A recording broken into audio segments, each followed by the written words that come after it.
Hello students, আমার চ্যানেলে তোমাদেরকে স্বাগত। শুরু করছি 2026 মাধ্যমিক পরীক্ষার্থীদের জন্য একটি বিশেষ ক্লাস।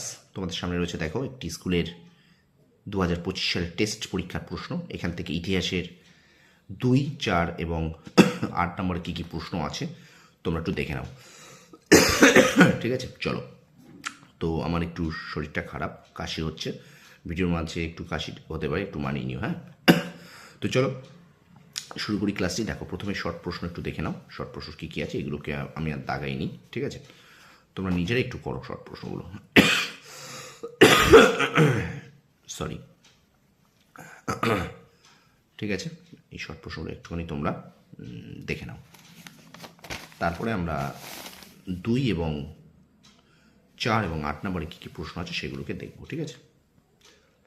তো ভিডিওটা একটু শেয়ার করে দাও, কারণ প্রত্যেকটা প্রশ্ন কিন্তু ভীষণ গুরুত্বপূর্ণ। আর প্রত্যেকটা স্কুল কিন্তু টেস্ট পরীক্ষার প্রশ্ন করে মাধ্যমিক পরীক্ষাকে সামনে রেখে, ঠিক আছে? যে প্রশ্নগুলো আছে সেগুলো অবশ্যই কিন্তু তোমাদের আগামী 2026 মাধ্যমিক পরীক্ষার্থীদের জন্য ভীষণ গুরুত্বপূর্ণ হতে চলেছে, ঠিক আছে? এবং সত্যি প্রশ্নগুলো ভীষণ সুন্দর। দেখে নাও একটু। আমি যেসব সাজেশান তোমাদেরকে দিয়েছি তার মধ্যে থেকে কিন্তু আছে। আচ্ছা, এবং বিভাগ গয়ে আমরা চলে যাই। যে কোনো 11টি করতে 2 নম্বর দেখে নাও কী আছে। 3.1 পরিবেশের ইতিহাসের গুরুত্ব কী?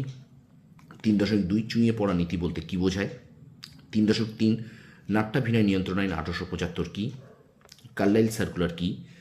3.5 আনন্দমঠ উপন্যাসটি কীভাবে জাতীয়তাবাদ উন্মেষে ঘটাতে সাহায্য করেছিল? 3.6 ইতিহাস চর্চা ইন্টারনেট ব্যবহারের সুবিধা লেখো। জুনাগড় কীভাবে ভারতভুক্ত হয়? 3.8 মেকলে মিনিট কী? 3.9 তেভাগা আন্দোলন কেন স্মরণীয়? 3.10 গোড়া উপন্যাসের মাধ্যমে রবীন্দ্রনাথ কী বার্তা দেন? আচ্ছা, এবার দেখো 3.11 সন্ন্যাসী ফকির বিদ্রোহ কি কেবলমাত্র ধর্মীয় আন্দোলন? 3.12 বেঙ্গল গেজেট কে কবে প্রকাশ করেন? 3.13 1857 সালের মহাবিদ্রোহে শিক্ষিত বাঙালি সমাজের একটি বড় অংশ কেন সমর্থন করেনি? 3.14 চৌরিচৌরা ঘটনা কি? 3.15 অলিন্দ যুদ্ধ কি? 3.16 রশিদ আলী দিবস কি? আচ্ছা, বিভাগ ঘ, যেটা 4 নম্বরে প্রশ্ন পড়ে। দেখো, ঘ 1 4.1 বলছে জীবনের ঝরাপাতা থেকে তৎকালীন সময়ের কি ঘটনা জানতে পারি? 4.2 প্রাচ্য পাশ্চাত্য দ্বন্দ্ব বলতে কি বোঝো? আচ্ছা, 4.3 দেখো, বাংলার নবজাগরণের চরিত্র বিশ্লেষণ করো। এটা 8এও আসার চান্স থাকে, দেখো 4-এ দিয়ে দিয়েছে। আর 4.4 19 শতকে বাংলায় বাঙালি বুদ্ধিজীবীদের নেতৃত্বে যে বিজ্ঞান চর্চার প্রসার ঘটেছিল তার পরিচয় দাও। আচ্ছা, 4.5 এবার দেখো, ছাপা বইয়ের সঙ্গে শিক্ষা বিস্তারের সম্পর্ক আলোচনা করো। আর সশস্ত্র বিপ্লবী আন্দোলনে বেঙ্গল ভলেন্টিয়ার্সের অবদান লেখো। আচ্ছা, 4.7 দেখো, উদ্বাস্তু সমস্যা কী এবং তার সমাধান কিভাবে সম্ভব? 4.8 কাশ্মীর রাজ্য কিভাবে ভারতে অন্তর্ভুক্ত হয়? এবার বিভাগ ও আছে, দেখো 5.1 মহাবিদ্রোহের প্রকৃতি বিশ্লেষণ করো। 5.2 19 শতকে বাংলায় ধর্ম সংস্কার আন্দোলনে রামকৃষ্ণদেবের ভূমিকা সংক্ষেপে আলোচনা করো।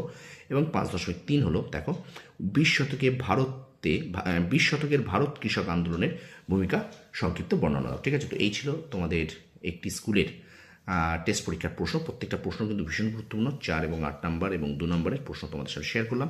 তোমরা একটু বেশি করে শেয়ার করে দাও এই ভিডিওটা, ঠিক আছে? আর আমার চ্যানেল যদি নতুন হয়ে থাকো অবশ্যই চ্যানেল সাবস্ক্রাইব করো, পাশে থাকা বেল আইকনটি প্রেস করে রাখো। এখন কিন্তু আমার চ্যানেলে কিন্তু WBH এবং WBT এর টেস্ট পেপার থেকে কিন্তু আমি ক্লাস করাচ্ছি, সুতরাং অবশ্যই ক্লাসগুলোকে মন দিয়ে ফলো করো। তোমরা সফল হও, তোমাদের সাফল্য কামনা করি। ধন্যবাদ।